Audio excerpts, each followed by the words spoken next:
Swayam Prabha. Digital India. Educated India.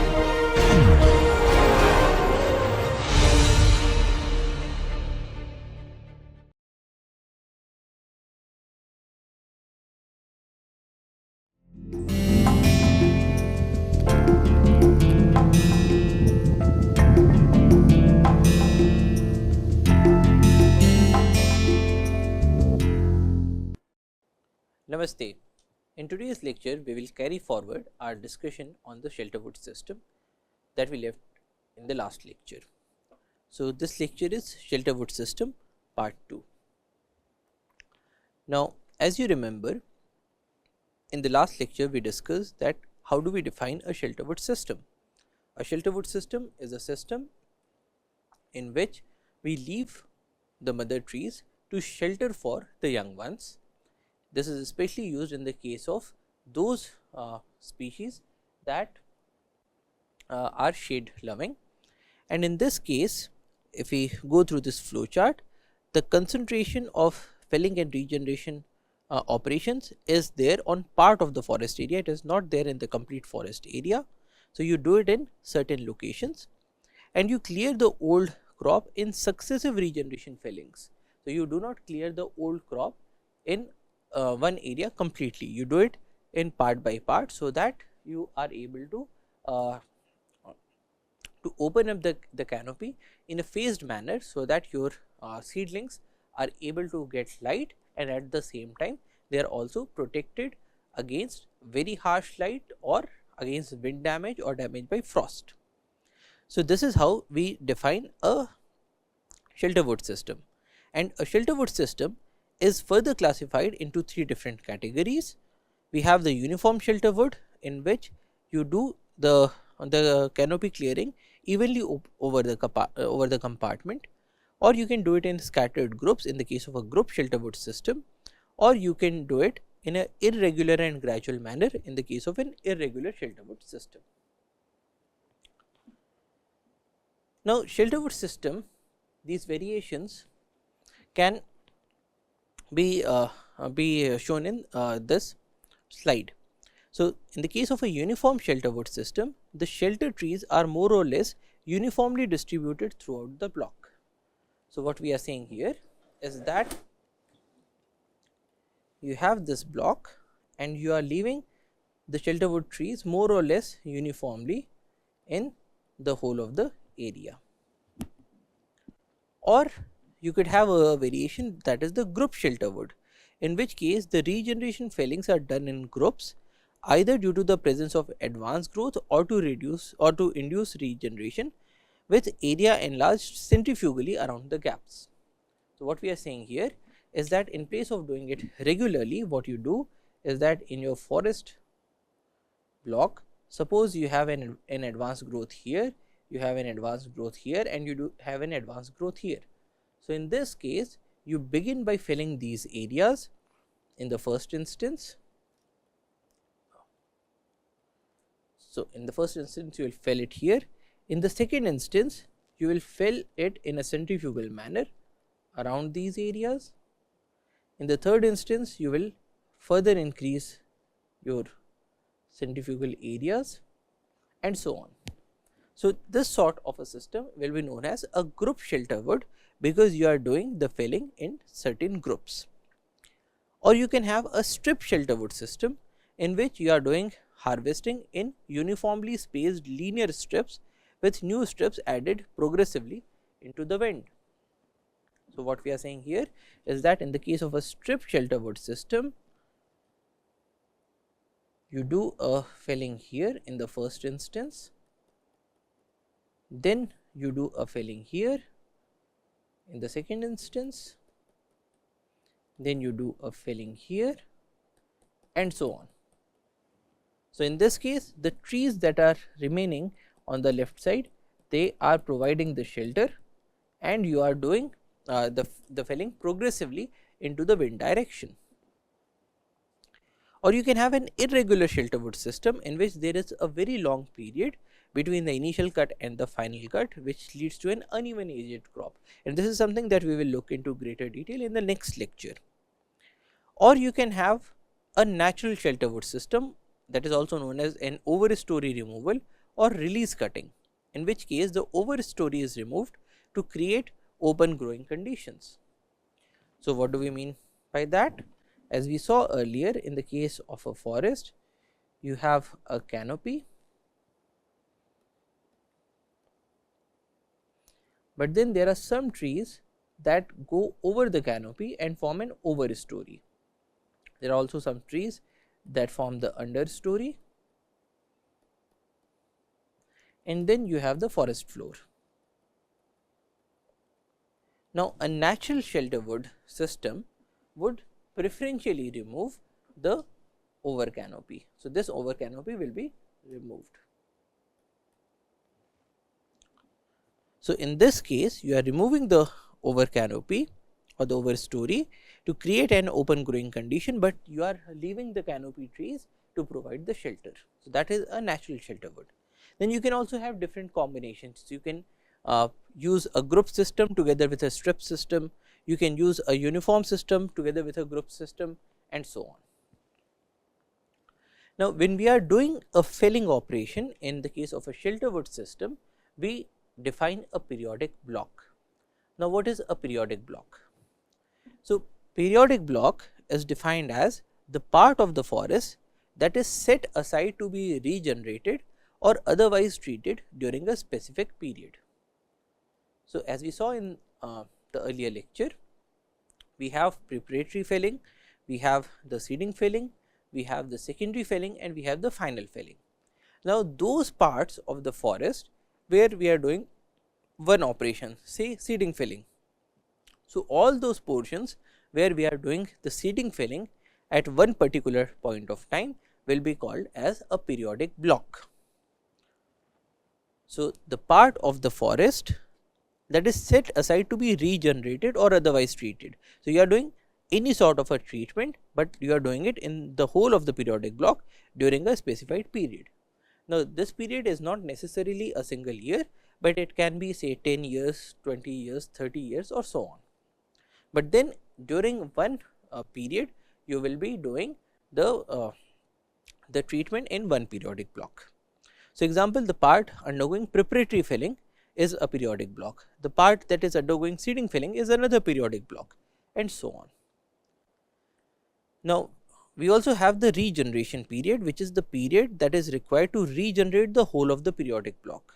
So, for instance, what we are saying here is that suppose this is your forest and you are dividing it into 4 periodic blocks.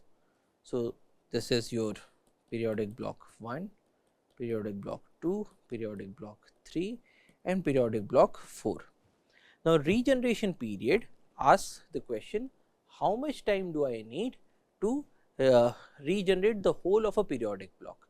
Now, regeneration would mean that you have the seeds that are coming into that area, that those seeds are getting germinated, then they are establishing themselves. So, how much time does it take for all these operations to happen in one periodic block? That is the regeneration period.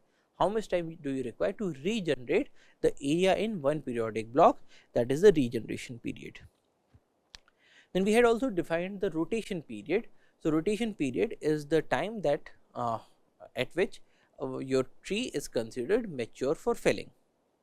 Now, the number of periodic blocks is given by the rotation period divided by the regeneration period. So, suppose the rotation period is 120 years. So, what we are saying by a rotation period is 120 years is that at the age of 120 years your tree is now fully developed, it has the maximum volume that you want to extract from this tree, it is completely mature, and so now it is economical to cut this tree and extract the timber out of it. So, we are saying that the rotation period is 120 years. So, it takes 120 years for this particular species at this particular site to attain maturity. And suppose the regeneration period is 30 years. So, in this case what we are saying is that if you work on an area for 30 years, then it will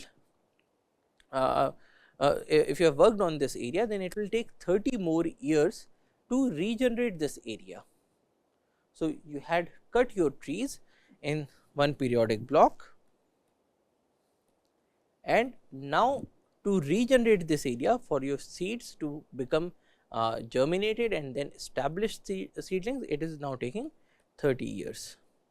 So, in this example your the rotation period is 120 years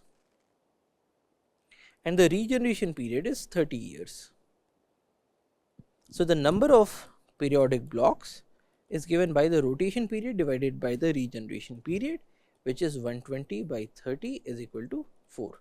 So, in this case you will be having 4 periodic blocks, because every periodic block will take 30 years to regenerate, and by the time you are done regenerating the 4th periodic block, the first one is now ready to be harvested and regenerated. So, this is what the periodic block concept means. So, in the case of a Shelterwood system, we define the periodic blocks as these. So, in this case for the maturity age is 120 years. So, the periodic block 1 is that periodic block on which you are doing the regeneration operation. So, in this regeneration operation what you are doing is that you are extracting the timber and you are ensuring that your next generation is established in this area. So, if you have to do extraction, then your timber has to be fully mature, and you do not want to leave any timber after 120 years. So, the PB1 in this case for a 30 years regeneration period will have those trees that are of the age of 90 to 120 years. So, in the next 30 years, so in this year suppose you remove all your trees that are 120 years of age, next year you will remove those trees that have become 120 years of age in the next year, then in the so those trees are now currently in of the age of 119 years. The year after that you will be removing some trees, so those trees will be probably be having the age of 118 years now. So, all those trees that are in this age group of 90 to 120 years will form the periodic block 1.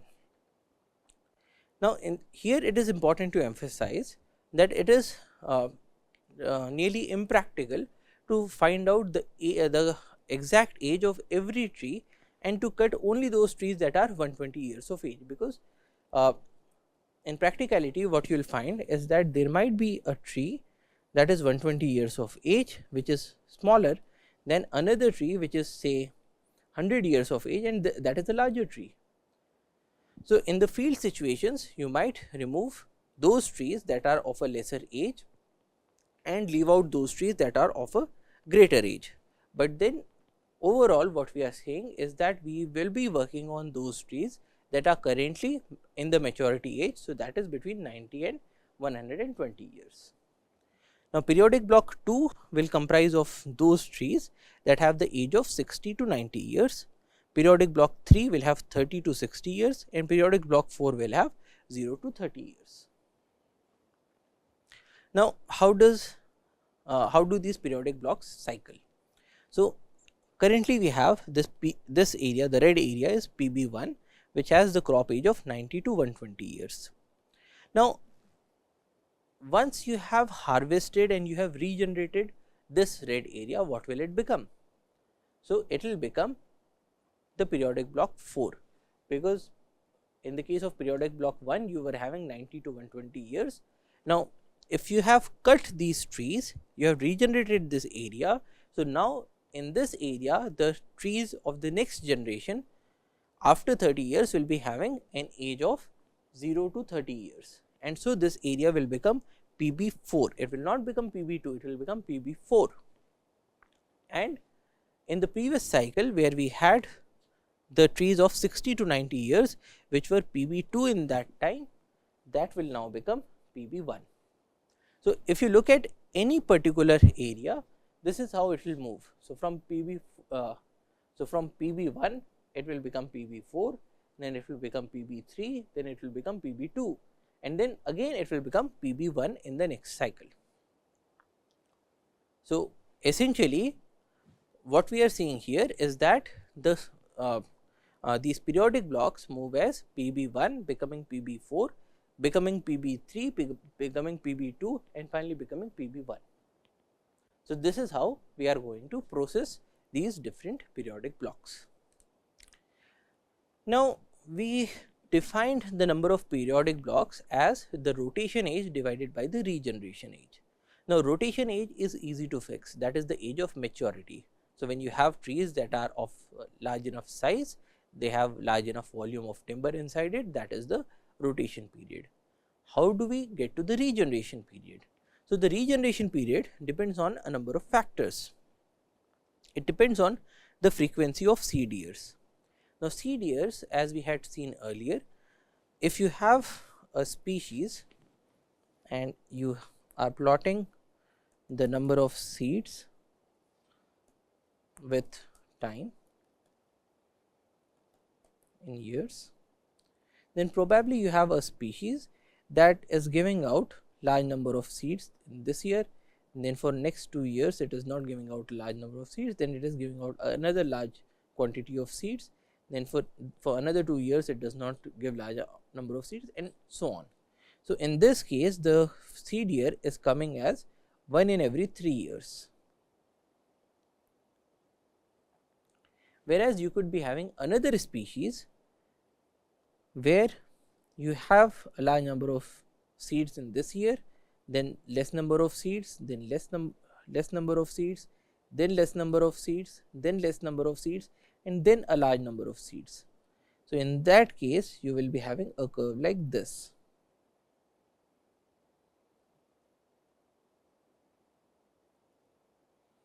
So, for the blue species, the frequency of the seed year is 1 in every 5 years, whereas in the case of the red species the frequency is 1 in every 3 years. So, if you have a species at a particular site that is having a more frequent seed year, so in that case you will be having enough number of seeds more quickly, and in that case the regeneration will be faster. So, the regeneration period is dependent on the frequency of the seed years. It is also dependent on the light requirement of your seeds to germinate. Now, because in the case of a Shelterwood system we have those species that are shade tolerant, so we are providing them with a shelter, but then if this shelter reduces the amount of light, and if your species probably required a bit more amount of light, so it will take a bit more time to germinate and to become established. So, the light requirement also determines what is the regeneration period of this particular species at your particular site. It will also depend on the soil condition. So, suppose you have a soil that is very well drained, which is able to retain adequate amount of moisture and that is full of nutrients. So, in that case your seedlings will become established faster, because they will be able to have a faster rate of growth, and they will be able to resist the adverse influences in a better manner, because they are getting sufficient amount of nutrition. So, in that case your regeneration period will be lesser than in a site which has a poor site quality and where seeds take a bit longer to get established. It also depends on the presence of grass, weeds and invasive species, because if you have an area that is full of grass or is full of invasive species or weeds, so in that case your seeds will take a longer time to germinate and to get established, because they have to compete with these other species, and so the regeneration period will be longer. It also depends on the biotic pressure or the pressure of grazing and browsing, because you had a seedling, and when it reaches a height of say this much, then we will say that it has become established. But then when it grew to this height, there was a cow that came and ate away the top portion. So, it will take some more time to grow up another shoot and reach this height, and then this portion gets eaten up again.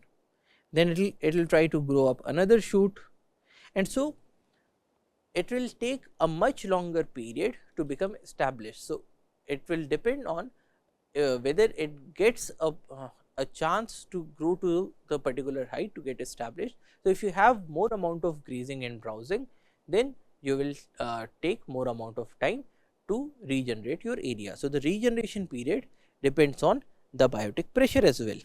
It also depends on forest fires, because in the case of some species you have a good root system that has developed, and again if your plant grows to this height, then we will say that it has become established.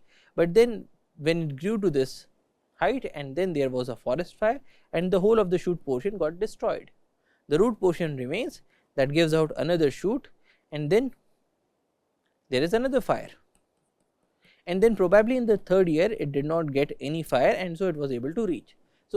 So, something that it could so the height or the establishment that it could reach in a single year, it took 3 years, because 2 years were 5 years.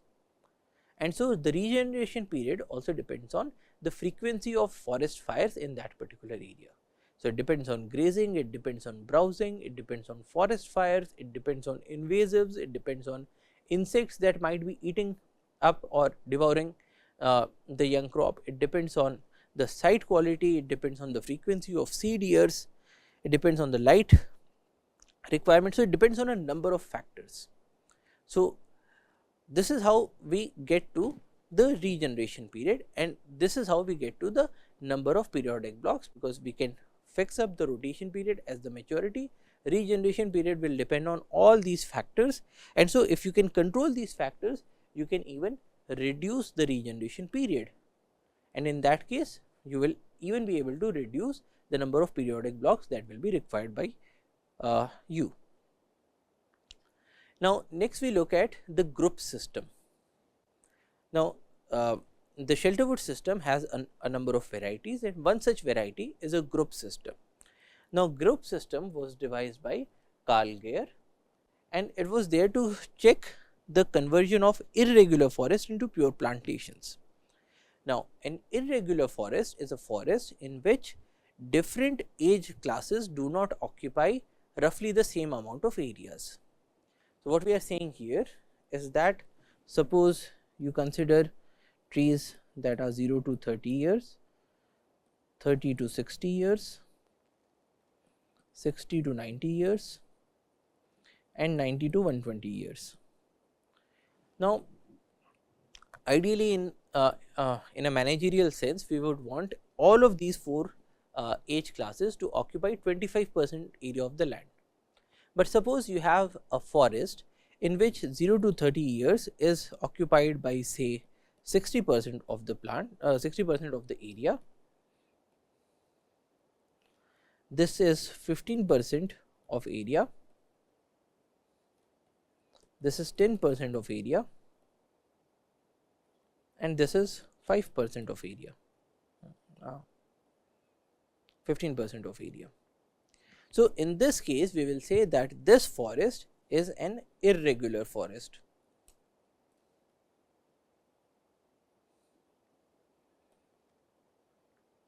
Because different age classes do not occupy the same amounts of area in this forest. Now, in the case of a clear felling system, when you clear up this whole forest, you convert it into a pure plantation and you have an even age class distribution. But then suppose you have a forest that is an irregular forest and you want to maintain it as an irregular forest, because you do not want to make a large number of changes into your system. So, that was the question that Carl Geyer was addressing. So, he devised the group system to check the conversion of irregular forest into pure plantations. So, in this case, at the end of all the operations, you will still have the irregular forest. So, in the beginning, suppose you had that 15% of the area was occupied by 90 to 120 years of age trees. So, at the end of all your operations, you will still have 15% of the area that is occupied by these trees with the age of 90 to 120 years. So, you maintain the forest in its natural condition, and that was the aim of the Shelterwood system. So, in the group Shelterwood system, regeneration fillings are done in groups either due to the presence of advanced growth or to induce regeneration. So, what do you do here? You do your regeneration filling in groups, and then the area is enlarged centrifugally around the gaps. So, as we saw before, we begin with a preparatory filling, so that you are removing the dead, dying and diseased trees, and you are inducing the seed production. This is followed by the seeding filling, in which case you are trying to go for a good amount of germination, followed by a secondary filling, in which you are opening up the canopy, so that your plants are able to get a bit more amount of light and are able to show the growth, followed by the final filling, in which you remove all the plants that are left of the previous generation. So, how does the gear system or the group system choose which areas do we begin with for the preparatory filling? So, the group system begins with the identification of advanced growth. So, suppose this is your complete forest, and there are these 3 locations, because this is an irregular forest. So, here you are seeing that in these locations you are having trees that are of a larger age group. So, for instance, you have these 90 to 120 years age trees in these areas. So, you do the preparatory filling in this area, in these areas that are showing the advanced growth. So, for the next 30 years you are doing the preparatory filling in these areas, and the other areas you are not touching whatsoever. Now, at the end of your 30 years, what you do is that you do the seeding filling in these areas, and in the surrounding areas you move in a centrifugal pattern and you do the preparatory filling in the surrounding areas.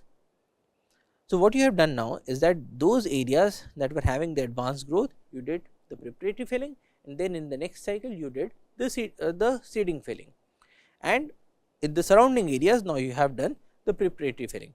Now, here again you will choose these surrounding areas looking at the age distribution of trees, and so the so these will not be concentric circles, but then the shape might differ. So, suppose in this area you have more number of trees, so it will look like this, but you are expanding it centrifugally.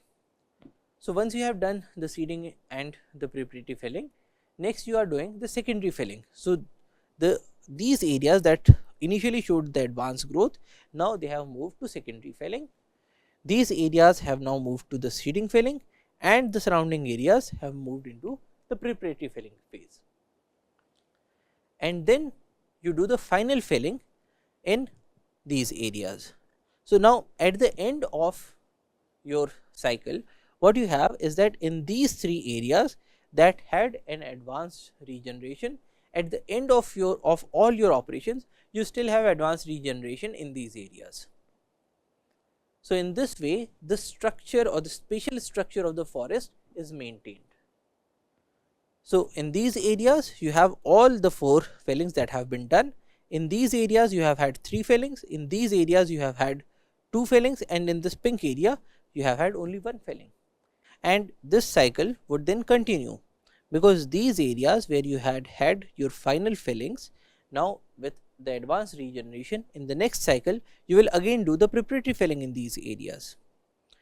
These areas where you were having the secondary filling, you will do the final fillings here.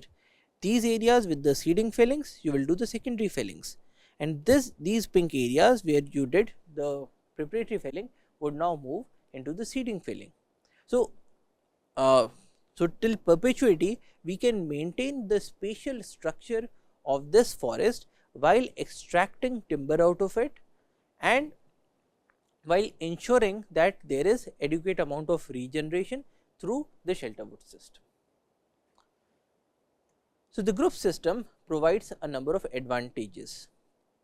You begin with the use of advanced growth areas. So, because you are using the advanced growth areas, the regeneration period is now less, because you did your preparatory filling in those areas that were that were already showing some amount of advanced growth. So, there are some seedlings, there are some young plants that have already established, and so the total amount of time that you would require to regenerate any periodic block would be considerably less than if you began with those areas that did not have any advanced regeneration. Then it provides adequate protection to the young crop, because you are leaving trees to act as shelter trees. Then there is also less wind damage. Now, less wind damage because in these cases you are moving it centrifugally. So, there will be wind damage only in the outer areas, but the inner areas will not see any wind damage. So, there is less wind damage in the group system. However, you also have certain disadvantages of this system. It is difficult to locate the advanced growth, because you have to move through the whole of your forest area and you have to mark all those areas that are having the advanced growth, because you will begin your system by looking at the advanced growth. So, in the beginning you have to survey the whole area, and that at times becomes difficult, especially if your area is having a high density of trees. Then the marking of trees is difficult, because each and every time you have to go to all these different areas of the forest, and there you have to mark the trees that are to be felled in different fellings. So, because you have to traverse the whole of the forest again and again, so it becomes a bit difficult. When gaps become large, wind damage may occur. So, even though we said that there is less amount of wind damage in these central areas, but then if these areas are large in size, then there is a possibility that you might have a wind damage. So, suppose you have a forest in which there is a large huge patch that was showing an advanced regeneration, and you cleared up that patch. So, there might be some amount of wind damage that occurs in that area. Then regeneration may be damaged while logging. Why? Because in all of these stages you are moving through the whole of the forest. So, even when you have done all the 4 fillings, you have to go to the central area, you have to go to this area, you have to go to this area, you have to go to this area. So, everywhere you are doing these fillings, and once you have done the felling, to extract the logs, to extract the timber, you might have to drag them out, or even to do the fellings you might have to take heavy machinery inside. To move the logs you might require to take the heavy trucks inside. So, every time you are having a young regeneration, and all the time you are entering into this forest with your equipment, with people, with the machines, and in all of these instances there is a damage to the young crop or to the regeneration. So, regeneration may be damaged while working. And the fourth difficulty is that it is complicated to work, because there are a number of things that you need to keep in mind. You have to survey the area again and again, you have to mark these trees again and again, you have to perform your operations in a way that you minimize the amount of damage to the young crop. So, all of these require training, all of these require skills, and all of these require more amount of money and time that needs to be invested.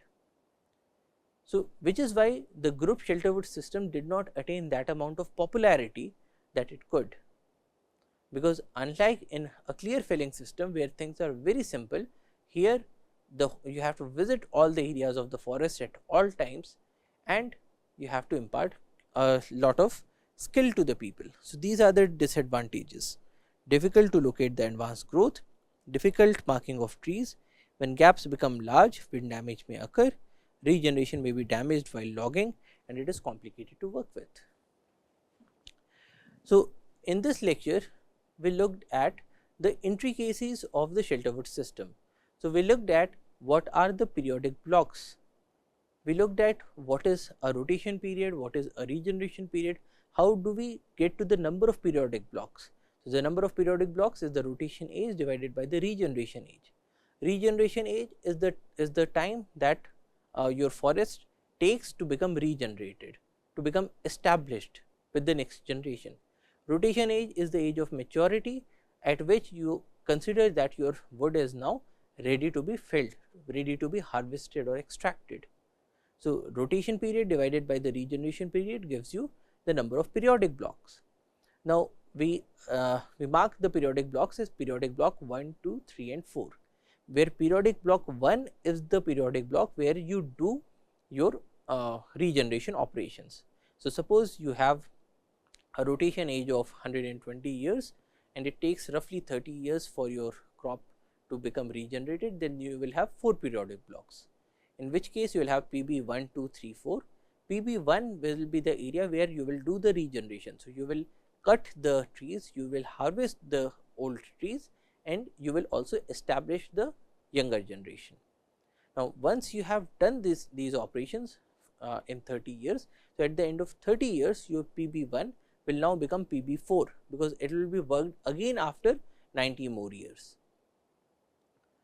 Then your PB 2, which was having the crop of 60 to 90 years of age, in these 30 years, now the 60-year tree has become a 90-year-old tree, the 90-year-old tree has become a 120-year-old tree. So, that has now become PB 1. So, it moves in the opposite sequence. So, from PB 1 you get to PB 4, from PB 4 you get to PB 3, then to PB 2 and then it again becomes PB 1.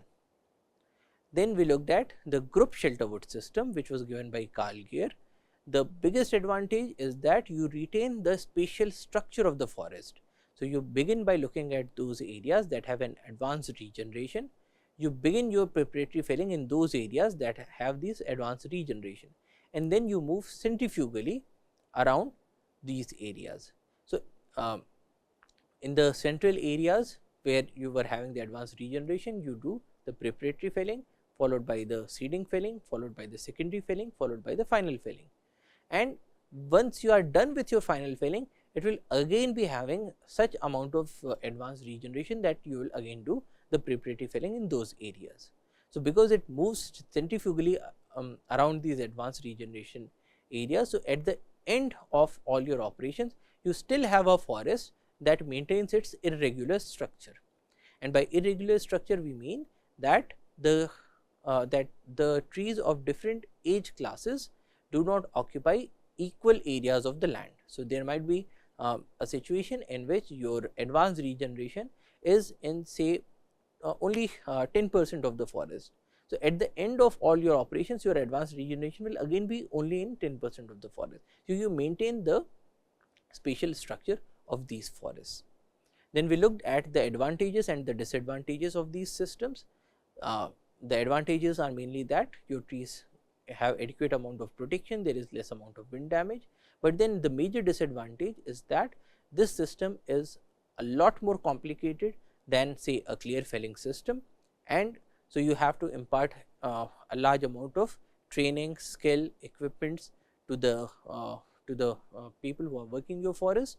And the second major disadvantage is that you have to work in every area of the forest again and again. So, whenever you are doing your harvesting operations, your timber extraction, you are also damaging the young crop, because of which the system did not attain a huge amount of popularity. And then in certain areas, if you say have an advanced regeneration in suppose 70% of the area, so when you create these huge gaps in 70% of your area, then there is a huge possibility that you will have wind damage in that area.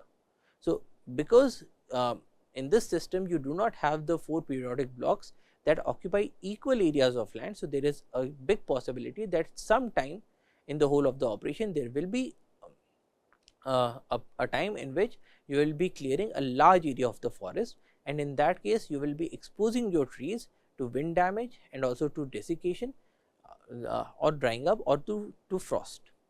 So, these are the advantages and disadvantages of the group Shelterwood system. So, that is all for today. Thank you for your attention. Jai